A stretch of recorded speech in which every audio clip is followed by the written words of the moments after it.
उत्तर प्रदेश के तपते सूरज के नीचे बसा था चंदनपुर गांव, जहां राघव नाम का एक सीधा साधा और ईमानदार किसान अपनी किस्मत से लड़ रहा था। आसमान से आग बरस रही थी, फसलें सूख कर राख हो गई थीं। एक शाम थका हारा राघव जब अपने सूखे खेत से घर लौटा तो घर की वीरानियों से काटने को दौड़ रही थी। घर में उसके बूढ़े पिता और उसकी समझदार पत्नी काव्या उसका इंतजार कर रहे थे।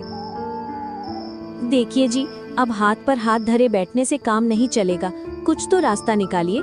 पिताजी की हालत दिन ब दिन बिगड़ती जा रही है, बुखार उतरने का नाम नहीं ले रहा।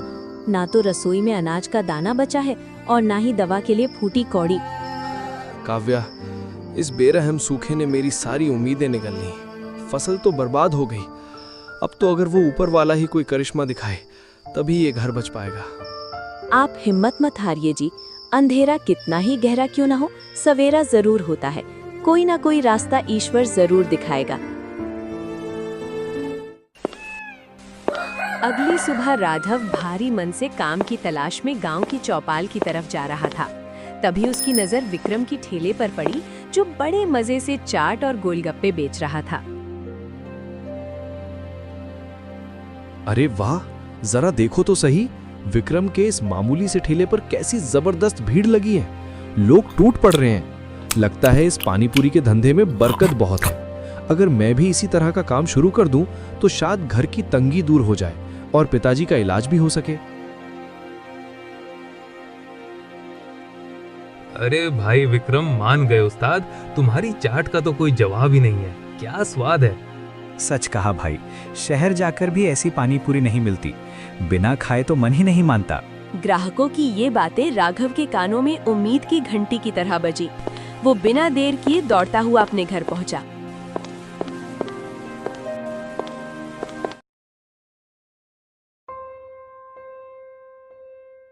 अरे भाग्यवन, ओ काव्या, सुनती हो? जरा इधर आओ।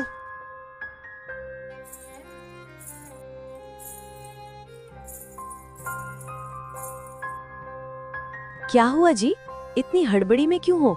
कहीं कोई काम का जुगाड़ हो गया क्या? काम तो नहीं, पर किस्मत बदलने की एक जबरदस्त तरकीब हाथ लगी है। राघव ने अपनी पत्नी को सारा हाल सुनाया कि कैसे वो पानीपुरी का काम शुरू करना चाहता है। ये आप क्या कह रहे हैं जी? हम किसान होकर गोलगप्पे बेचेंगे? और सबसे बड़ी बात, हमारे पास सामान खरीदने के लिए फूटी कौड़ी भी तो नहीं है। सपना देखना अच्छा है, पर हकीकत तो देखिए। हाँ काव्या, तुम सच कह रही हो। इरादा तो नेक है पर जेब खाली है। अभी दोनों इस उलझन में डूबे ही थे कि तभी दरवाजे पर किसी की जोरदार आवाज सुनाई दी। ओ भैया, घर में कोई है?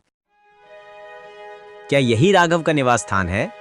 जी जी भाई साहब, मैं ही राघव हूँ। कहिए क्या बात है? भाई, शहर से कोई चिट्ठी और ये मनी ऑर्डर आया है, यहाँ अंगूठा लगा दो।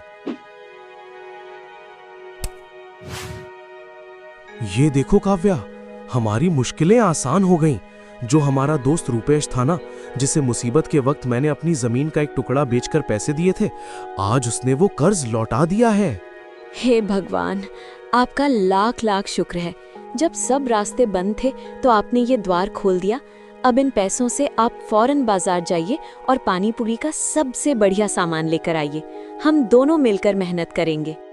बिल्कुल भाग्यवान, मैं अभी बाजार जाकर सारा सामान लेकर आता हूँ। राघव खुशी खुशी बाजार गया और ताजी सब्जियां, मसाले और गोलगप्पों का सारा सामान खरीद लाया। घर लौटते ही दोनों पति पत्नी पूरी शिद्दत से काम में जुट गए। कुछ ही घंटों में खस्ता गोलगप्पे और चटपटा पानी तैयार हो गया। अरे वाह जी, जरा देखिए तो, कितने सुनहरे और कुरकुरे गोलगप्पे बने हैं। इनकी खुशबू ही बता रही है कि स्वाद लाजवाब होगा। राघव ने अपना ठेला सजाया और पूरे आत्मविश्वास के साथ गांव के बाजार की ओर चल पड़ा। वहां पहुंचकर उसने अपनी आवाज बुलंद की। आइए आइए भाई और बहनों, राघव के हाथ के चटपटे गोलगप्पे खाइए। एक बार चखेंगे तो उंगलियां चाटते रह जाएंगे। आइए। राघव अभी ग्राहकों को बुला ही रहा था कि तभी वहां गांव का एक शौकीन मोटा आदमी पहुंचा, जिसे खाने पीने का बड़ा शौक था। अरे वाह भाई, आज तो बड़ा नया ठेला लगाया है। खुशबू तो बड़ी गजब की आ रही है। जरा मेरे लिए भी एक करारी सी प्लेट लगा दे भाई। जी साहब, बिल्कुल। बस 2 मिनट रुकिए, अभी स्वाद चखाता हूँ। राघव ने बड़े सलीके से पानी पूरी तैयार की और उस ग्राहक को दी। जैसे ही उसने पहला गोलगप्पा मुंह में रखा, उसकी आंखें फैल गईं। उफ, क्या बात है भाई, ऐसी पानी पूरी तो आज तक इस पूरे जिले में नहीं खाई। मसाले का संतुलन और वो तीखा पानी, वाह, मजा आ गया। भाई एक प्लेट और लगा, रुकना मत। देखते ही देखते वो मोटा ग्राहक एक के बाद एक 7 प्लेटें सफाचट कर गया। आत्मा तृप्त हो गई। भाई राघव, तुम्हारे हाथ में तो साक्षात माँ अन्नपूर्णा का वास है। क्या स्वाद दिया है, सच में आनंद आ गया। उस मोटे आदमी को इतने मजे से खाते देख आसपास के लोग भी राघव के ठेले की तरफ खींचे चले आए। देखते ही देखते वहां मेला सा लग गया। सूरज ढलने से पहले ही राघव का सारा सामान खत्म हो गया। तभी एक महिला वहां पहुंची।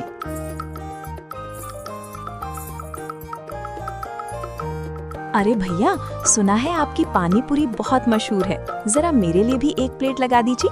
अरे बहन जी, माफी चाहता हूँ, आज का तो सारा सामान खत्म हो गया है। आप कल जरूर आइएगा, मैं कल और भी ज्यादा तैयारी के साथ आऊंगा। चलिए ठीक है, पर कल मेरे लिए बचा कर रखिएगा, मैं कल जरूर आऊंगी। भगवान की बड़ी कृपा है, आज तो उम्मीद से कहीं ज्यादा कमाई हुई है। राघव थका हुआ मगर बहुत खुश होकर घर लौटा। भाग्यवान, आज तो कमाल हो गया। हमारे गोलगप्पों का जादू चल गया। कुछ ही देर में सब बिक गया। अब हमें और भी ज्यादा मेहनत करनी होगी, क्योंकि कल बहुत से लोग हमारा इंतजार करेंगे। दिन गुजरते गए और राघव का काम चल पड़ा। उसकी ईमानदारी और स्वाद की चर्चा पूरे गांव में होने लगी। उधर विक्रम का ठेला अब सूना रहने लगा था। एक दिन विक्रम का पुराना वफादार ग्राहक उसके पास आया। अरे सेठ जी, बड़े दिनों बाद आए, बैठिए, आज आपके लिए खास चाट बनाता हूँ। अरे नहीं भाई विक्रम, रहने दे। अब तेरे काम में वो पहले वाली बात नहीं रही। बाजार के उस कोने पर जो राघव बैठता है, उसके स्वाद के आगे सब फीका है। मैं तो बस तेरे पिछले उधार के पैसे देने आया था, ये ले। क्या राघव, वो मामूली किसान, आखिर उसने ऐसा क्या मिला दिया कि सब पागल हो गए? मुझे खुद जाकर देखना होगा। अरे भाई, सोच क्या रहा है? ये पकड़ अपने पैसे, मैं तो चला वहीं खाने। और सुन, सिर्फ मैं ही नहीं, तेरे पुराने सारे ग्राहक अब वहीं लाइन लगाते हैं। तू भी एक बार चक्कर देख, तब पता चलेगा। वो ग्राहक पैसे देकर चला गया, पर विक्रम के सीने में जलन की आग छोड़ गया। अच्छा, तो वो राघव मेरी रोटी छीन रहा है। तभी सोचूं कि मेरी दुकान पर मक्खी ना क्यों भिन-भिना रही है। मुझे जाकर देखना होगा कि वो आखिर कर क्या रहा है। मेरा धंधा चौपट करने की सजा उसे भुगतनी पड़ेगी।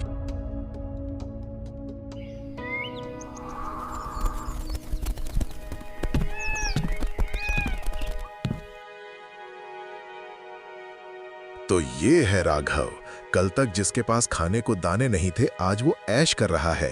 मेरे ग्राहक चुराकर तिजोरी भर रहा है।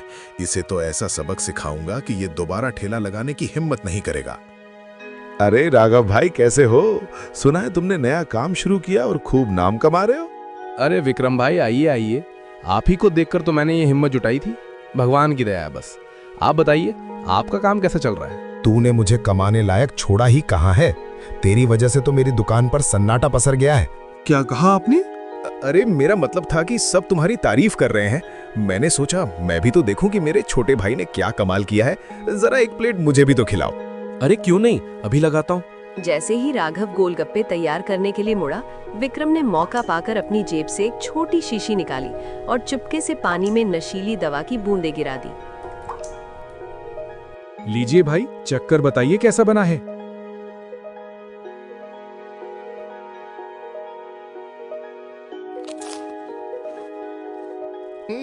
बहुत खूब, वाकई लाजवाब है। इतना कहकर विक्रम वहां से खिसक गया। तभी गांव के 2 सम्मानित ग्राहक राघव के पास आए। राघव भाई, जरा जल्दी से 2 प्लेटें लगा दो, बड़ी भूख लगी है। जी साहब, अभी लीजिए। जैसे ही उन दोनों ने पानी पूरी खाई, अचानक उनका सिर चकराने लगा। देखते ही देखते उनकी आंखों के सामने अंधेरा छा गया और वे बेहोश होकर जमीन पर गिर पड़े। ये मंजर देख वहां भगदड़ मच गई। भीड़ में से एक आदमी चिल्लाते हुए, अरे दौड़ो, देखो क्या हो गया, इन लोगों ने राघव के ठेले से पानी पूरी खाई और गिर पड़े, लगता है इसमें जहर है। क्या हो रहा है यहाँ? राघव, ये क्या बदतमीजी है? तू अब ज्यादा पैसा कमाने के चक्कर में लोगों की जान लेगा, मिलावटी और नशीला सामान बेच रहा है, तुझे शर्म नहीं आती? ये बहुत गंभीर बात है। लालच ने इसे अंधा कर दिया है। इसे अभी इसी वक्त यहाँ से भगाइए, इसका ठेला बंद करवाइए। मुखिया जी, मेरी बात सुनिए, मैंने कुछ नहीं किया। मैं तो अपनी जान से ज्यादा इस काम की इज्जत करता हूँ। भगवान के लिए मुझ पर विश्वास कीजिए। पर गुस्से में पागल भीड़ ने उसकी एक न सुनी। राघव को धक्के मारकर वहां से निकाल दिया गया। वो रोता बिलखता अपना खाली ठेला लेकर घर पहुंचा। अरे क्या हुआ जी, आप इस वक्त घर, और आप रो क्यों रहे हैं? राघव ने सिसकते हुए सारी आपबीती सुना दी कि कैसे पल भर में उसकी इज्जत मिट्टी में मिल गई। घबराइए मत जी, जिसने कभी किसी का बुरा नहीं चाहा उसके साथ बुरा नहीं होगा। ऊपर वाला सब देख रहा है, कोई ना कोई सबूत जरूर मिलेगा।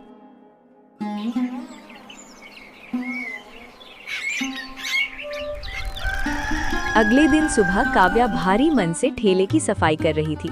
तभी उसे कोने में फंसी हुई एक कांच की छोटी सी शीशी मिली।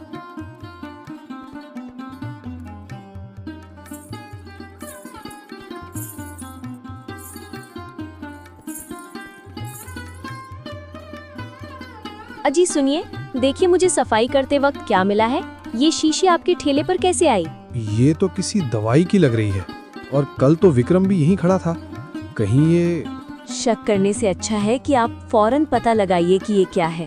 इसी में आपकी बेगुनाही का सबूत छिपा है।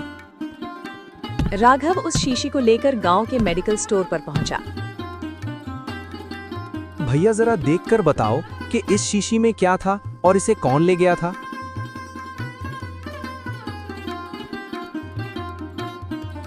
अरे राघव, ये तो बहुत तेज नशीली दवा है और इसे तो 3-4 दिन पहले ही विक्रम लेके गया था। उसने कहा था कि उसे घर में चूहों को भगाना है।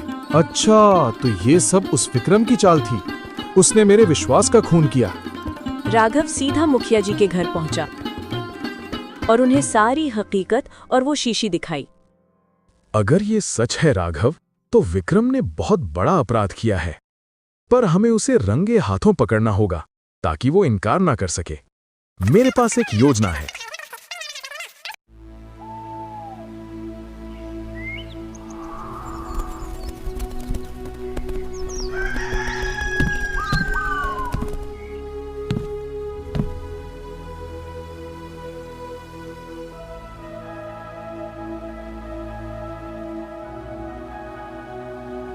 अरे राघव, यहाँ क्या करने आए हो? तुम्हारा तो धंधा बंद हो गया, अब क्या मेरे ठेले पर भी ताला लगवाना चाहते हो? नहीं विक्रम भाई, बस आपका शुक्रिया अदा करने आया था। आपने सही कहा था, मेरी किस्मत खराब थी। बातचीत के दौरान राघव ने वैसा ही नाटक किया जैसा विक्रम ने किया था। उसने जेब से शीशी निकालने का ढोंग किया और विक्रम के पानी के बर्तन के पास हाथ ले गया। ये देखते ही विक्रम की चीख निकल गई। अबे ओ, ये क्या कर रहा है?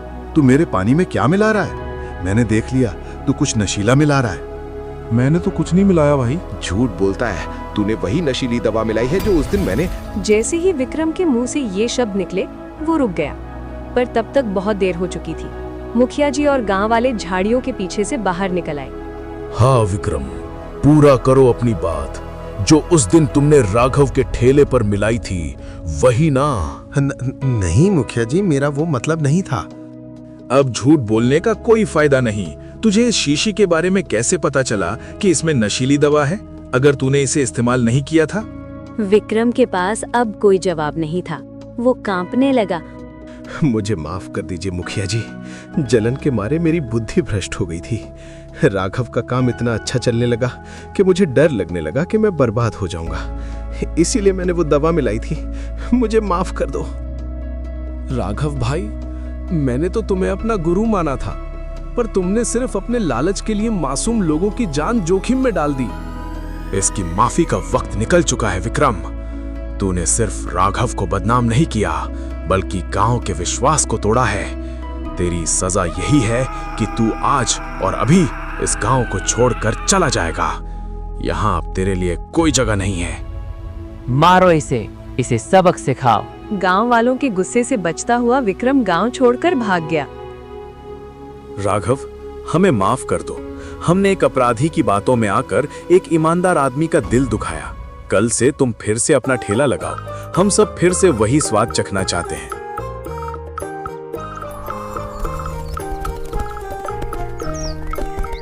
और इस तरह सच्चाई की जीत हुई। राघव का ठेला फिर से सज गया और इस बार उस पर ग्राहकों का विश्वास पहले से भी ज्यादा गहरा था। अरे भाइयों, अगर आपने यहाँ तक ये वीडियो देखी है तो चैनल को सब्सक्राइब कर दो, जिससे आप आगे मेरी ऐसी कहानियाँ देख सके। ठीक है, मैं चलता हूँ पानी पूरी बेच